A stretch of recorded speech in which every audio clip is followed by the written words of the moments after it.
Afternoon, everybody. I am Helena. And I'm Kelly. And we are Speaker Insight, where we help speakers, authors and coaches to build a business on your terms. And for those of you who know this, it will just let you arrive and do a little bit of buzz in our business.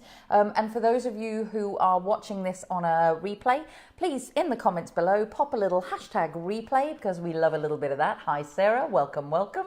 And the other thing about that is for most of you who are watching, you're probably already members of the Connection Hub, where all of the speakers, authors and coaches hang out and actually have the decent conversations. So if you're not in there, Kelly's no doubt already popped the link in. I'm putting it in. She's working on it. She's working on it, and it's all good. But that's actually the place where we have the proper conversations. So we are streaming live from Speaker Insight, but the conversations really take place in there. What's she saying? Sarah's buzzing her business. She actually has one now. Way!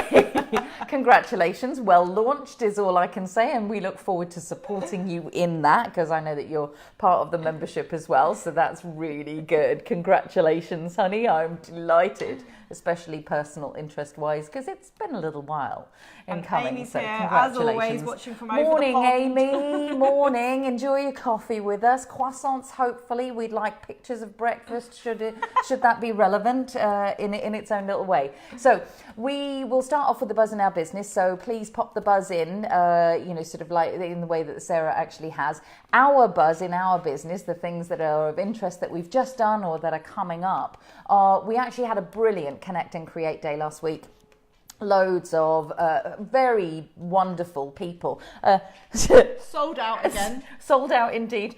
The dog just went under the cable, under the tables, and yes. So just we'll play with that one. And it was sold out, and the next one's coming up on the 17th of July. So if you really want to meet some of the people who are in the Connection Hub, other speakers, authors and coaches who are on the journey just like you are, it is a brilliant day, not only to get a little bit of feedback, 20-minute session with either myself or Kelly, our eyes on your stuff, that seems to be very useful, but it's also a brilliant way to just meet other people and develop relationships, connections and collaborations that are sort of showing up in the room, which was just amazing. Loads of great connections made. Amy's not having croissants, she's just having a granola bar. Granola bars are okay. That's all right, honey. So long as you're taking care of yourself, we like a little bit of that. The other thing that's a real buzz in our business, especially because, we really do focus on ensuring that people are in an environment where they can nurture their businesses so you can go out and basically change the world. And the Connection Hub has got nearly 4,000 members in it, which is unbelievable, really. And so, if you've got a friend that needs to be in there, go and invite them because we'd really love to see the 4,000. Yes. Certainly well, before we the end of average this month. about 70 to 100 people a week, so we're sure we're going to hit it sometime next week. But it's still exciting. It's a milestone, and every time there's a milestone, we do give a something. So we'll see what that one actually is. And Kelly, what have you got coming up in June? What have I got coming up in June? Oh yeah, so under my speaker agency with that hat on, Stellar Speakers has got an event happening on the 17th of July. In London. June, she means June. She June, means the sorry. 18th of June. Because I'll put the link in the comments. You put the link in the... I'll tell you what's actually going on. So on the 18th of June, Stellar Speakers is running. We're running an event for speakers to help you create your show reels. Yeah. So we actually got the whole process of actually how you put it together, some examples, all the storyboarding, all the advice. Plus one of our hub members, Andrew Eggleton, is going to be talking about how to do storytelling when you're on stage for a speaker. So there's going to be some speaker training element there and a whole load of networking. So I'll put the link in the comments there with the right date and the right time. Well done. That's good. Always trust a link. Always trust a link. Don't trust anything we say, but trust a link. That will be how it actually goes. The final thing is it is summer, so therefore we have the cream sodas out. Cream sodas with ice cream, right? I don't know what your nostalgic moment is, but we're quite enjoying this one. We're going back to the 80s. And that's how it goes. So we actually had one last week and we forgot to share it with you. So it was like, let's just have another one, which is good. So I think that's probably enough for the base of you to have arrived. Yep. People saying hi, Andrea's here, lots of people saying hi. Okay, good. So we'll say hello and we'll crack on with the content because, hang on, wait. No, just Sarah says it's the best drink ever. It is the best drink ever. It really is. Maybe when you come to the country, we will have some. So why do you need to? So we're going to be talking in this particular training all around how to get the attention of your audience. So or avatar. Yeah. Get it in there, get it in there. I was about to get it in there, but you obviously love it so much that you're just like going to squeeze that. Look, the glee on your face is avatar just glory. Unbelievable. Anyway, so we're going to talk about how to get the attention of your avatar. And as always, I'm always going to say, why do you need it? And then we'll go into some details. So the thing about it is we are in a disruptive and interruptive age now. It's not just a time when you can kind of rely on SEO to get you found and like, ta-da, you'll get to serve your people in the way that you serve them. We show up in so many different places that actually you need to be able to have some methodologies, some strategies for getting the attention of your avatars, for actually interrupting them at the place where they're at so they put their hand up and go, wow, I really like what you're doing and I like how you do it, and actually, eventually I'd really like to work with you, whatever that period of time eventually is. It could be a short time, it could be a long time. We have a lot of lurking people who then suddenly pop out from behind a tree and go, I really like what you've been doing. I've been watching you for quite some time. Can I come and play? And it's like, okay, good. So your job is really to start to stand out in the market, because there are so many people, as speakers, authors, and coaches, there are so many people in the marketplace who essentially do the same thing as you. They are also speakers, authors, and coaches. But the way that you differentiate yourself is the way that you then start to stand out to those people. Because whilst we're unique, the way that you show up is unique. The problems really are not. And that's the key. The problems, that people want solving, they are essentially the same. So it's how you package you and the way you speak about a problem is the thing that's going to attract the attention of your avatar. So we're going to talk a little bit about those different things that you can actually do.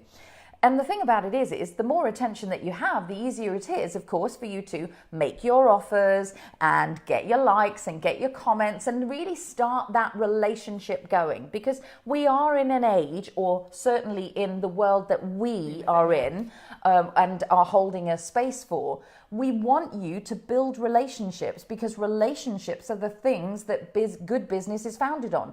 Relationships means that you're not just in a transactive connection with somebody, you actually have longevity in the relationship that you're doing. You're able to actually serve them over a long period of time, and they'll likely be with you for a lifetime. Where that's what it sits kind of at. So that's what we want to encourage you to do, is get the attention of your avatar in a way that actually supports them, serves them, and creates connection and relationship for you, so you can continue to serve them for a long time.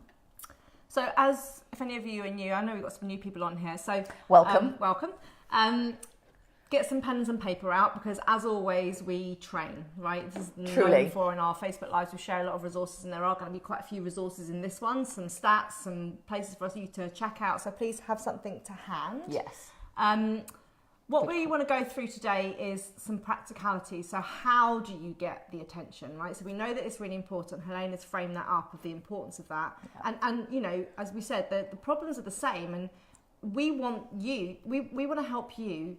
So your avatar goes to you first. Yeah. They might have caught the attention of some people that are actually not doing as great work as you, and then they end up coming to you going, God, I wish I found you first. I know, right? But it's your job to help them not waste their time and money on lesser services by showing up and speaking their language, and that's about getting their attention. Yeah. So the first, it goes into two stages, the attention grabbing side of things. The first thing is what Helena said, is interrupt. Okay, so this is the first thing you need to do. You have that interruption that is their initial attraction. Yeah. Now, some of you will probably be aware of the phrase reticulating activating system. Or your RAS. Or your RAS.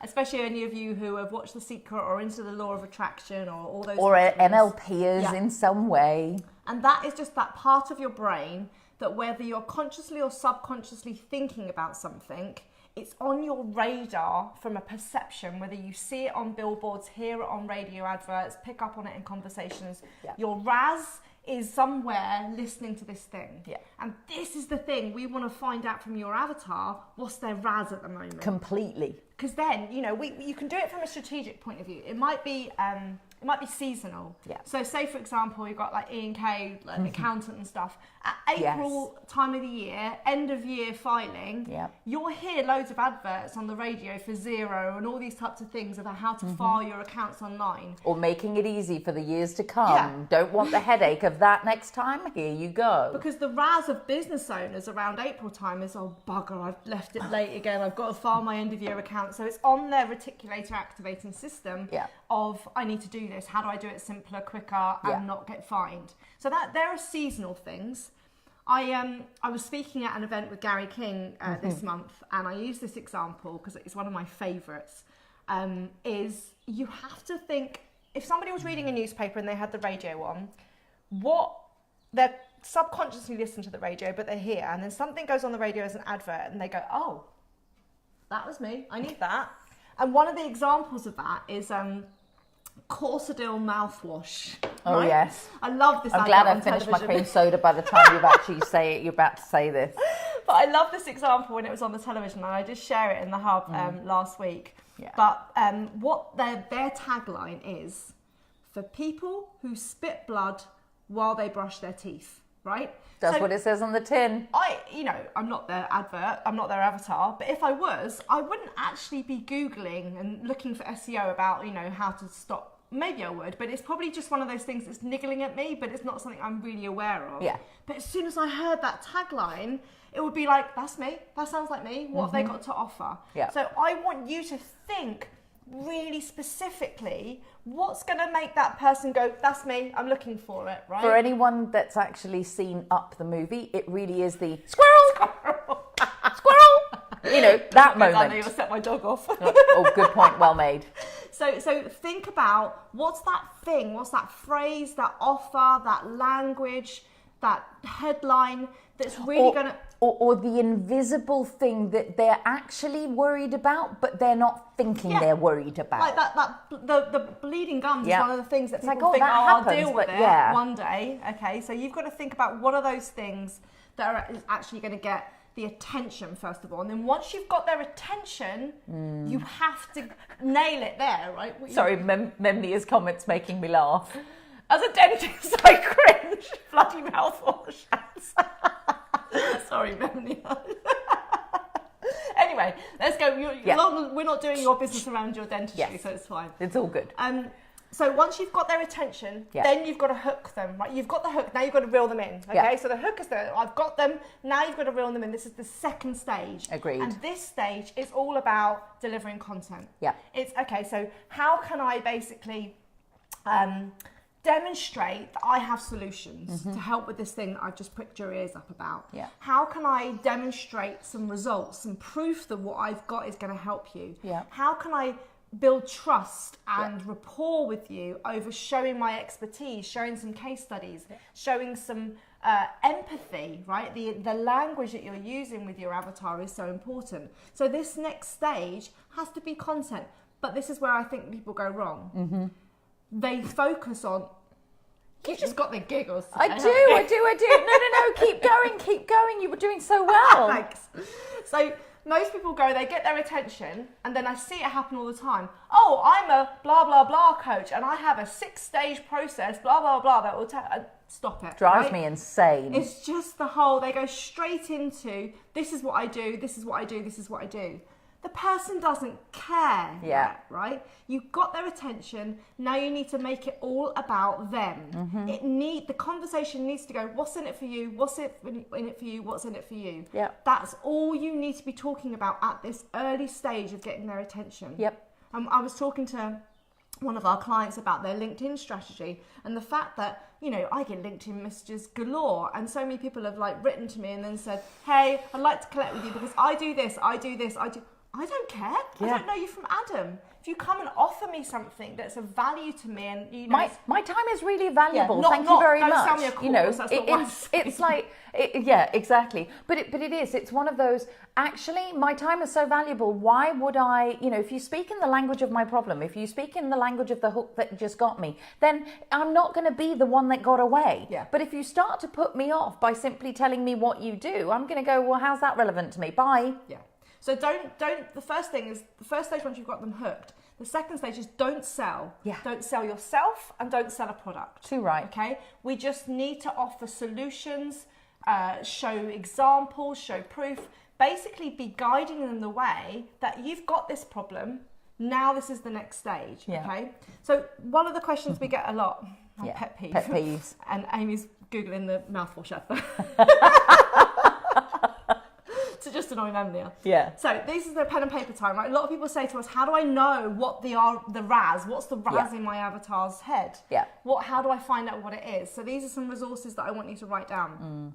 This is where you can find out what they're talking about, what they're asking, what they're thinking, the conversations that are going on. Yeah. First one is BuzzSumo. Some of you might have heard of this before. BUZZ. SUMO.com. So this is a great site to go and actually start looking at what the most popular content is on your topic. So these are blog posts that people have written. So you can see if there's a blog post that's, you know, really high up and it's got a certain topic or title or question in there, then that's a great thing to actually think, well, hang on a minute, I need to be doing some lead generation content around that, or some Facebook Lives or whatever it might be, because that's been read by millions of people and all these comments. It's definitely a hot topic. Then so many people have eye trouble. Yeah. I get it. Yeah. Nice. Not talking about mouths and eye. Yeah, that's right. Eye. It's obviously a very sensual thing that we're doing today. So the next place to look at is Quora. So QUORA.com. Again, this is really good. I like it as more of a forum based.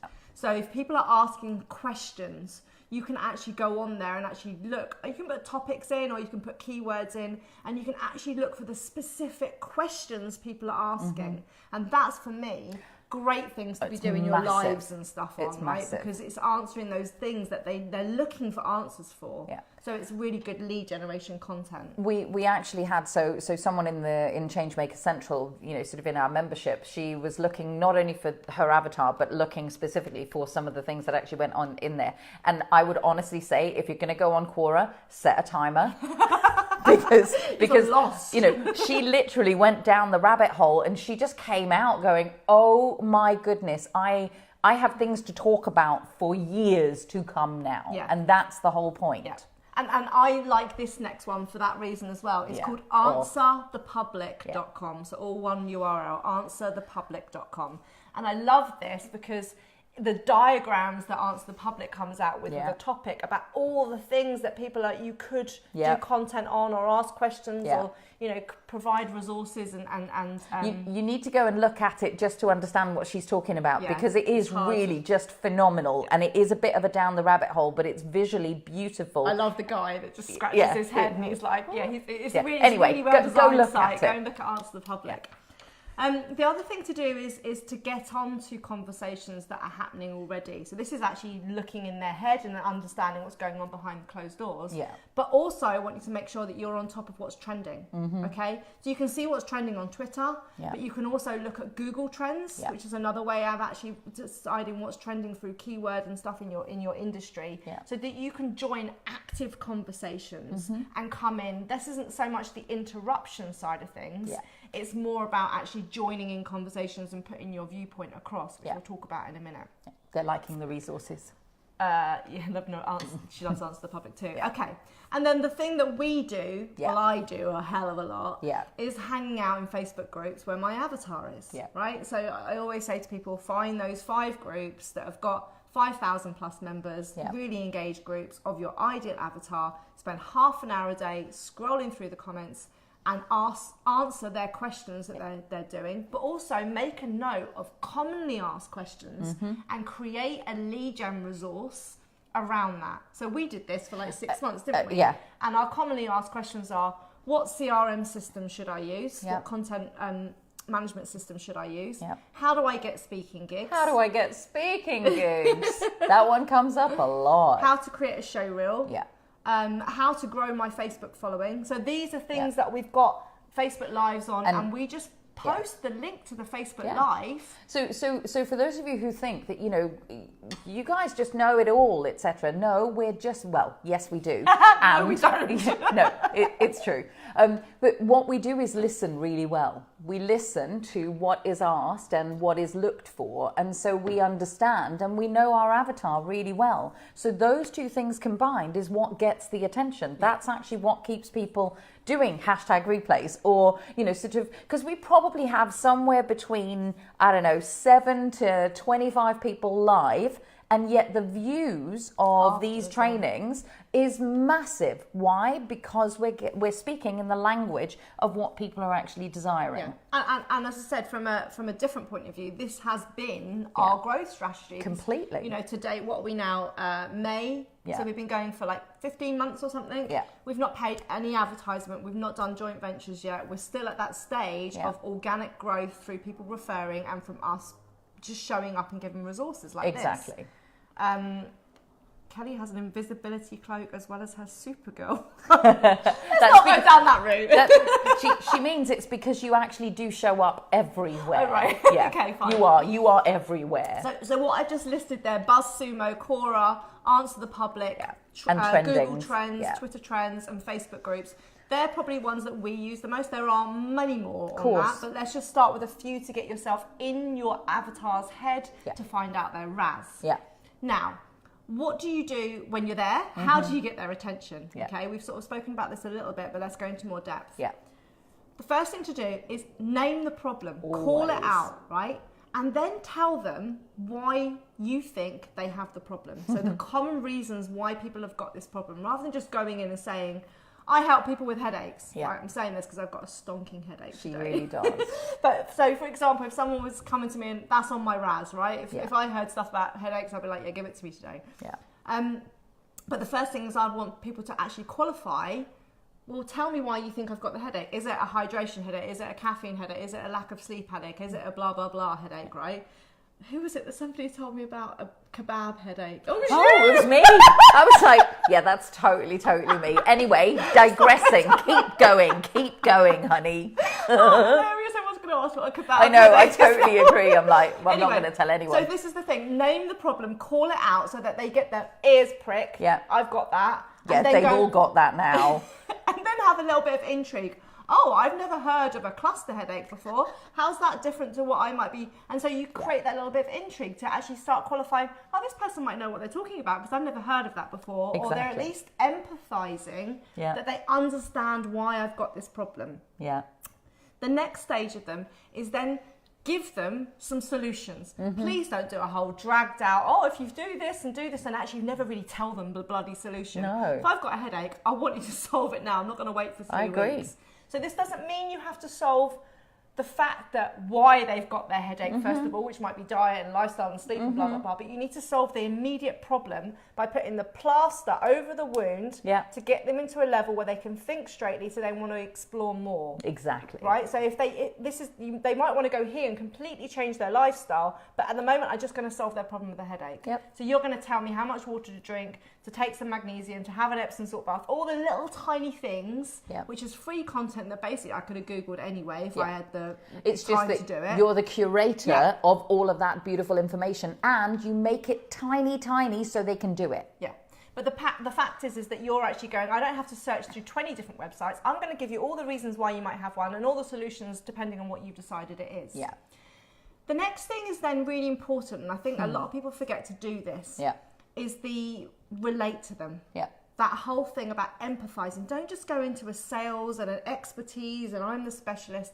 It's the fact that you might have set up your business because you suffered from chronic headaches and you've been doing this. So tell that story. Also use emotive language. So talk about how debilitating it might be feeling to have that headache. What's the consequences? How the fact that other things suffer as a result of having it. How many times are you experiencing it regularly? And oh my goodness, how much better would you feel if you didn't have to take tablets every time you went out on a night out? And all these things that are going on. That's the language you want to talk about before you start solving the problem and giving them answers. You really want to meet them where they're at and make them feel understood, valued, and that you get them. And the way to do that is not to talk to the head. You have to talk to the head for a couple of moments, which is, I recognize your problem. Do you have this, or this going on? But then you start to talk to the heart, and you do that through the emotive language. You do that through actually laying out the situation for them so that they connect, think about that word for a moment, so that they connect to the fact that you actually get it. Yeah. So then once you've done all that, then don't go in and telling them that you're a coach and you've got a 6-month program and blah, blah, blah. Just tell them about... Still not allowed yet, basically. No. You haven't earned the right yet. Yeah. This is the time really where you actually will do a little bit of demonstration how you've helped other people like them. The proof, the results, the case studies, the journey that you might have taken some people on. So you can go, look, I met Lillian, who was in exactly the same place that you were 3 months ago, and now she's here, and this is how I helped her. You're not telling them that you're a type of coach or that you've got this qualification or whatever it is. That comes a little bit later. You've always got to think in this attention-grabbing stage, what's on their RAS and what's in it for them. If you're not putting these two things up really early on, you're going to lose them. Because they're just going to turn off and feel like you're selling them something. You genuinely want to help them. I know all of you on here are speakers, authors and coaches because you want to make a difference and you love your avatars. So we know that you want to help them. Sometimes you want to help them too much, that you give them too much information and overwhelm them. So this is why we're saying just put the plaster over the initial wound, give them something that will actually solve a small part of their problem, gain that trust, start building the rapport up, and give them some content that actually explains how you've helped other people like them and what results they're going to get from just hanging out with you a little bit more. And what that does is it deepens the experience, the other person's experience, but it deepens their own experience of what's happening for them by actually contextualizing, oh, I kind of have some of that, so I sort of get it, but I really like the results, and trust people to map across, because a lot of the time when they start to feed in the, well, I can do this and this and this and this for you, you're not trusting your avatar to actually understand that through detailing somebody else's experience and how you've helped them, people are clever enough to map across that if you can help them,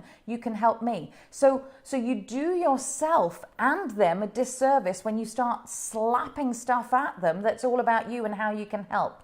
Actually, just telling a story helps them to go, oh, I could see how that's relevant for me. And that's what you want. That's the point of connection that actually allows them to be intrigued enough and to help enough. And I love that you just said Lillian, because Lillian and I, so Lillian's watching at the moment. I wish I just no. I think your subconscious actually caught Lillian on the screen or something along those lines. So because actually, Lillian's on my Raz. Well, Lillian is, but Lillian's on my Raz as well, because we just did a really beautiful call around the 4 intentions, and actually we've got a little bit more work to do around that. But the point about that is meeting her where she was at was a much better thing for us to continue the conversation. Right. She's probably now going to inbox me and go, great, I'm ready, which is really good. But the whole point about this is you go for the connection. So in terms of getting their attention, you go for the connection and the connected point at which you can support them. That's the key. So that whole thing, find out what's their RAS. Then once you know what their RAS is and you want to hang out, state the problem. Explain or educate why they might be in that situation, why they might have that problem. Then relate to them. You know, build that relationship up, that empathy, the fact that they trust you, that they feel like you get them, and then demonstrate the results that you've been able to get with other people without going into detail about who you are, but just how you've helped other people, and the results prove that you are the person that they need to hang out with more and learn more from and maybe go on a journey with. Because what you're doing is earning the right for them to choose you. That's really what it is. So let me talk to you a little bit about, you know, kind of the whole fact that you can get their attention through a whole bunch of things that are non-verbal, or at least that are connection related, that resonates with them. So the more kind of deeply embedded stuff. Because here's the thing, people buy people at the end of the day. You know, our core thing is you are at the heart of your business. And so from that perspective, here are some of the ways in which you can actually get that connection in once you've hooked them. So this is the bit where you can kind of start to reel them in. You now want to get them in the basket, basically. This is the relation stage, isn't it? That's the bit where you build the trust and the empathy and the rapport. Exactly. So we've talked a little bit about it and around it, which is your language. The language needs to be enticing to them. So language that is the language they would use certainly helps them resonate. But language that's also either, and so this is an interesting one, you need to know where your avatar's head's at. It either needs to be away from related, because right now they're in, and what I mean by that is they're focused on the pain. Sometimes you actually, and a lot of coaches, speakers, authors don't want to speak about the pain because they're already at the kind of solution and they know kind of the towards element. They sort of call it away from and towards. But sometimes you need to speak in the pain as part of the language, because the people go, oh, that's me. And so don't avoid speaking about the pain, because the pain is where your people are at. So you've got to meet them where they are. Exactly. And that's probably because I think majority, I know there is a stat around that, I think it's around about 60 or 70% of people are more away from pain than towards pleasure when they make decisions.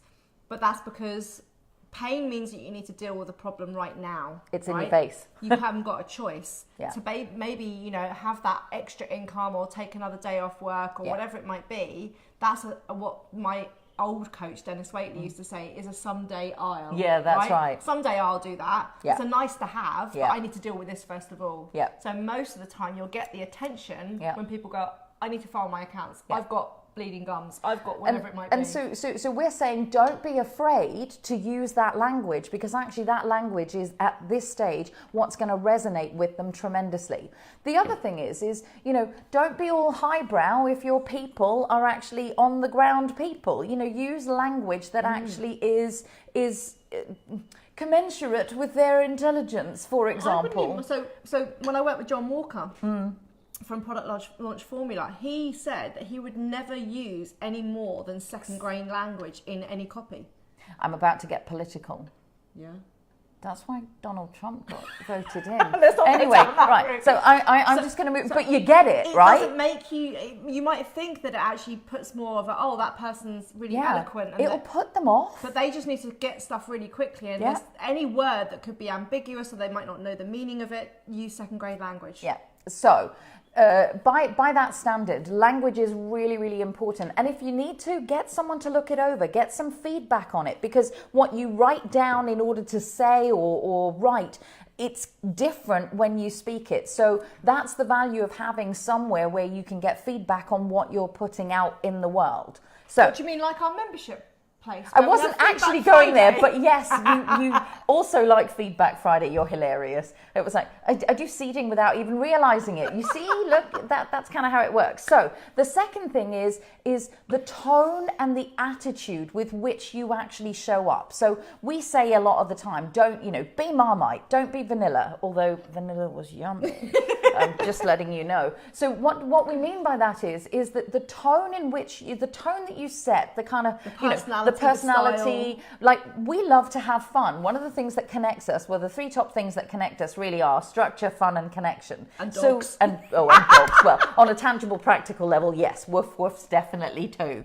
So the point about that is that we use that as part of setting the tone for what the Connection Hub is all about, for what we do with our clients, for how we speak to everybody. So I can't imagine us ever not having a giggle doing one of these trainings, ever. We should try it once. Oh my God, can you imagine? It'll be about 5 minutes long, which might be good. Who knows? All right, there's a challenge in there somewhere. Okay, so anyway, so the point about this is your attitude. If you're ranty and ravey, be ranty and ravey. If you are very stylish and beautifully elegant, be stylish and beautifully elegant. If you're a gobby northern bird like Andrea, exactly. Be a gobby northern bird. Be that gobby northern bird, which is how it works. The same thing goes for kind of your style, your flair. So I used to work for TGI Fridays. I opened 17 of those. And your flair was not only your braces, it was your personality, your uniqueness that actually came out. So use your flair to actually entice people. Show up as you and they will engage with you so much more. Yeah. with these other elements in place. And don't try to please everybody, because that's what we mean about being Marmite. Some people will hate our Ant and Dec style, as they call it, right? Yeah, I know. We don't, yeah. And we talk a lot and all these things, right? But for you guys that are still with us and loving us, you're our avatar. That's right? it. And you're our fans. And so that actually makes sense. And you like this style. So you just... makes what? Okay, fine. So anyway, so the other thing is, you know, part of the attention, and Kelly's talked about this already, is you need to be demonstrating the fact that you understand their issue. So by all means, throw your expertise at it, but do it in the right language, the attitude, the tone that's actually coming in there. Because when you repeat back to them what's actually going on for them, it anchors in, and here's the key thing, it brings it conscious. Yeah. Exactly. And so for a lot of the time, you know, we're not necessarily aware of it. It's not painful enough. It's a bit like, you know, when you stub your toe, it'll probably smart for a long time after, but you only catch the first moment. Our job is to go, is your toe still hurting? And that's the whole point about this. So you understanding their issue really helps them to actually go, you know, I love these people. I love this person. And that's how it works. The other thing that you can begin to demonstrate, and you can do that through the stories that Kelly was talking about, is you can begin to put your credibility, your expertise, your experience in. I just dropped in about TGI Fridays. You know, it was an obvious example because we used to use flair. But you're telling a story. But I'm telling a story, and you get to know that tiny little bit more about a person through dropping that in. So you don't need to do some long kind of like, here's my CV and like, yeah, exactly. It's like, presenting next we have, you know, it's not needed. You can literally salt it in that way. And the same thing is true for your case studies, for the results that you've gotten, for your clients, for the things that they're actually doing as a result of what you've been helping them with. It doesn't have to be long and drawn out. So get used to being succinct with your experience, your stories, your clients' stories in that way. The other thing is, speaking about stories, there's an emotional pull that happens when you use imagery. So what imagery, you know, sort of like the gums and the bleeding, Memnia went straight there because like she's a dentist. So it's going to mean something different to her than it is to necessarily to a lot of other people. And that's an interesting thing. So what's the imagery, the metaphor, the language that actually might appeal to your avatar? Yeah. So that's the mental imagery that your story's painting. Yeah. But it's also the physical imagery, right? Completely. So we were working on one of our clients' lead generations yesterday, and the imagery around alcoholism and stuff, the pictures, they were really poignant, right? They took you to that place. So again, how are you connecting? A picture tells 1,000 words, right? If you've got your lead magnet up there or whatever it might be, or your memes on your social media, just make sure that one, they're authentic and brand and people understand that they're you with your colours and your font and all that authenticity. And royalty free. Yes. But also the emotions should be, that the picture should be emotive. Exactly. They should either be really honing in on the pain or the aspiration, the towards that your client wants. Yeah, completely agree. So, and with all of that in place, doing a smattering of all of this will get you the attention. Now, here's one of the things that most people actually kind of really get frustrated about. It's like, but are they really paying attention to me? Do I know that they're paying attention to me? So we thought we'd actually detail what it might look like to have the attention of your avatar. And especially as some of you, I mean, I'm an admin in a group where it's a lot about mental health. And so a lot of people in there aren't visible as such. They don't actually want to engage and share and comment and all that, even like a post, right? There's a lot of lurkers. But that doesn't mean that the content isn't engaging with them. Correct. But there are other ways to actually associate. Is that happening to rather assess, than just on a visibility side of things? So exactly. we want to go through that quickly. So the thing about that, are you telling me to speed up? Cheeky. Just aware it's already 40 minutes. I totally know that. It's nearly 40 minutes. I'm gonna go at my speed. It's fine. So the thing about this is obviously things like your likes, your comments, the shares that you actually have. Interestingly, in a group like Kelly was just talking about, the fact that the shares might be the thing that you look at as the measurement of it, because people, it resonates with them. They may not even like it, but they share it out. That's actually a really telling thing. Obviously, the likes, the loves, the engagement, the comments, the the tagging of other people, those are all evidence that you are hitting the mark.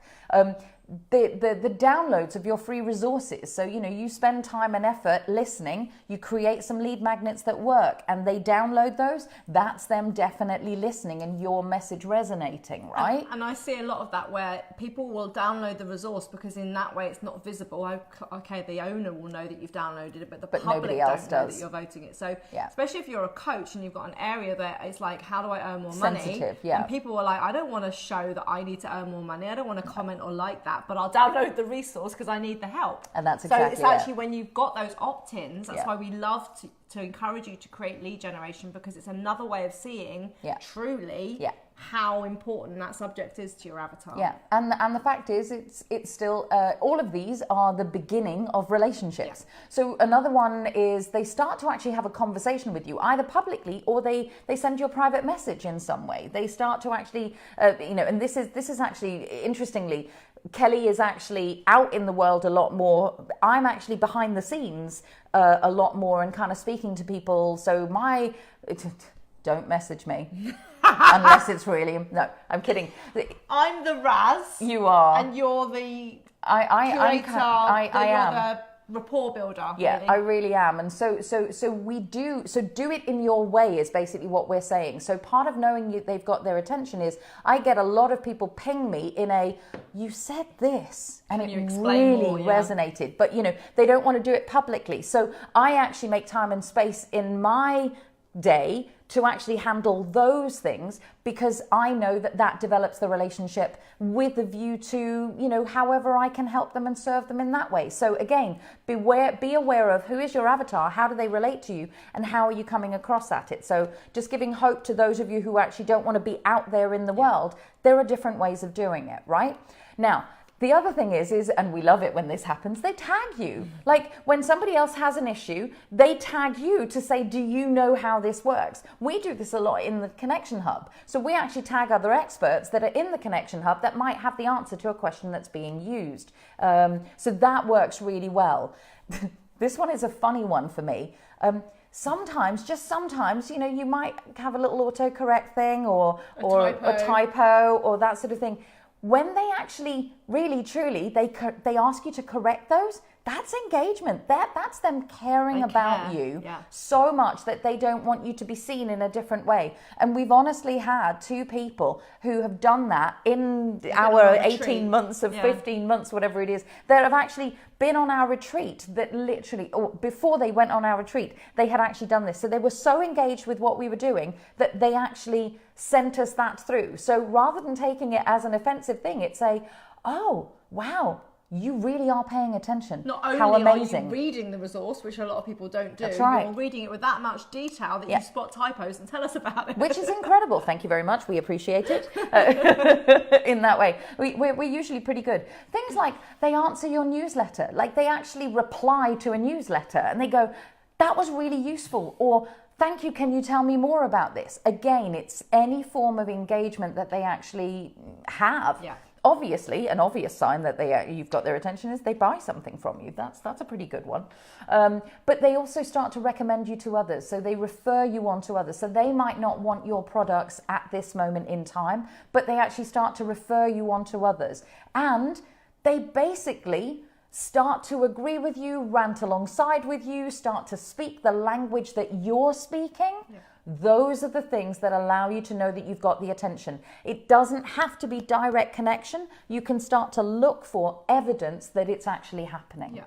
And so when people, I'm just going on that point about reading the documents, is that the 80-20 rule is always there. 80% of people will buy a product or download a thing or buy a book, and only 20% of them will read it or complete the course. Mm-hmm. So again, like when we have our 90-day program, our online course, we can see how many of people have got to what module, has anyone completed it, we've got a certification at the end. Yeah. So we can actually go, who are the people who are actually going all the way through and learning and completing everything. And you should be able to look at that from any measurement and tracking, which is our last part of this live. Yes. Okay. So these are the things, honestly, that again I want you to make note of, because these are the things I want you to have a heads up on what you're measuring to know if your product, if your message is landing and you're getting that engagement with your avatar. So the first thing to look at, well not the first thing, but one of the things to look at is what's your open rate and your click-through rate of your emails. Okay, so we should know this stat off by heart. And for those of you who are doing groan, get over your groan and know this. Because this is detail stuff, and I know you're going to hate me, but this is what we always bring it back to, is how can you make a business work for you on your terms, and you can only do that when you have awareness. Yeah, okay? And you need to know what's working. So open rates and click-throughs. I don't measure open rates so much because I think the depending on the software you're using, it sometimes can be misconceived. Yeah. So I normally work on a click-through rate to know that that person has clicked on something, so that that email was of interest to them. So some stats for you: if you're looking for average open email rates in 2019, you're doing well if you're around about 25%. Yeah. And average click-through rates for emails in 2019 is around 7%. Yeah. So again, if you're 7% or above, you're doing really well. So that's what I would want you to be aiming for, to know that your message is landing, to know that your avatar's wanting the stuff that you're putting out there, content-wise. Yeah. If you're creating lead pages, opt-in pages, squeeze pages, landing whatever pages, they whatever are. you want to call them, the one-page bit of software that is people will put their first name and email in order to get a resource. Yeah. You want to be aiming for around 30 to 40% conversion ratio on that in order for it to be good. Okay, so you might want to do some split testing on that, but that's what, again, I would be looking at and measuring. And if you're using platforms like leadpages.net, it tells you your conversion ratio on there, so you don't have to work anything out. Yeah. So that's something else to measure. Yeah. This isn't an industry thing, but as Helena said earlier, look at your average for how many people on average like, share, comment on your social media posts, whatever platform that you're on. Yeah. Because you can then go, okay, this is my average and my standard for my size following, my size group. Yeah. Let me go and look at somebody else in a similar industry. We want to compare apples with apples and actually go, so they've got 5,000 members, I've got 5,000 members, and they're looking at getting, they get this amount and I get this amount. So you can't, that one's not so much an industry standard because it's how much content you put out there, and there's, you know, analytics and algorithms that you need to work on. But just work out for yourself. Are you averaging what you, or over or under achieving your average? Yeah, and so the thing about this is that you can take some of the standard measurements that are out there, but actually business on your terms, you know how you operate. So we just actually explained how we each approach our presence, if you like, online. So we actually have slightly different measurements. We obviously, as a business, have our criteria for what we do, but how we engage is measured differently for each one of us because we engage differently. So be aware of that. The other thing is that I've mentioned before about when you have got online courses, or there are some ways that you can track how many people are actually watching your online courses, how many modules they get to. One, because you might think, oh my God, I've got 6 modules in my course and nobody's got through module 3. That's right. Something's wrong with module 3, right? Yeah. So it also helps with your customer service to know where people are getting stuck or where they drop off. Yeah. Not just from a sales and marketing point of view, from a user experience as well. Yeah. So find out. I also would highly encourage you to track how many people stay to the end of your Facebook Lives and watch all the way through. Yeah. How many people are watching all your videos. So I would use tools like Wistia or Vimeo to host your videos, because then you can see how long people are watching for and when they drop off. Yeah. Again, it's just showing that it might be the content or it might be the length. So, you know, we are weird because we tell most people that their Facebook Live should be around 15 to 20 minutes long, and we average 40, 45. And what's interesting, know that you guys hang on, right? We get the feedback that you are willing to give up that hour lunch break, eat with us or have breakfast with us like Amy. But actually you want the depth of content because we don't do too much filling of shit. No. It's all value. Well, that's up for debate. I don't know. We should put a poll in and see, really, shouldn't we? But it's like, it's that people are aware once they get to know us that our lives are that long. They're content, but they're long and content led. So again, there's a reputational thing that goes on with how you are showing up, which is why we talked about the tone, the language, the way in which you're speaking about it. So you're highlighting the issues and the problems that people have. You're identifying those. You're highlighting that you know about them. You're helping them understand how you help other people with those things, but you're then also ensuring that they actually continue to get the value from it. And then you measure that, obviously. And so the last one, this isn't all, because we do have a download about what you should be measuring in your business. Yeah. Of course. Because why wouldn't we? This is purely on engagement, on attention. The last thing is I really want you to know your sales conversion. Yes. What's your sales conversion from selling from stage?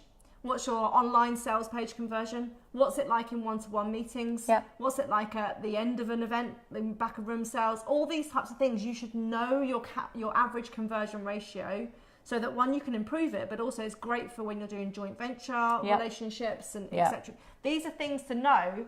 If you look at the industry average stats for sales conversions from selling from stage and you're way, way low, then obviously your message isn't landing. Yeah. So you need to get some training, or you need to you either build your skills, or you find someone else to do it, kind of outsource it for you, or you choose to do something different that actually works for you. Yeah. And that's the whole point. So measurement is one of the most important things in your business. And I get that we want to go out and help the world, but what if we help the world because we know what we're doing? Like, that would be really good. That's novel. Right? Oh my God, is that efficiency and effectiveness? How does that work? So, your homework, should you choose to accept it, and you will, because that's how it is what are you starting to measure? Yeah. What's your attention grabbing headline? Do you spit blood while you brush your teeth? Yeah. I put that challenge in the Connection Hub a few weeks ago. You can start it again, start that post up again if you want, and start sharing those things. Yeah. That is, what's the RAS? So what's the RAS that's going to get what's got their attention that you can get their attention with? That's really what this should have been called. Well, hindsight's a great thing. Anyway, so what's the RAS? Really identify that. Yeah. Start testing it out in all the ways that we said to show up, and then measure. Yeah. Right? How are you going to measure what it's like now and what it is when you start to improve the relationship, the rapport, the empathy, the language, the style, all the things that we spoke about? Yeah. Because then you're going to know you're nailing it. That's it. Right. And on that note, I think it's time for us to go. Have a brilliant, wonderful week, and we will catch you next week. Have a good one. Bye. Sneaking around the dog.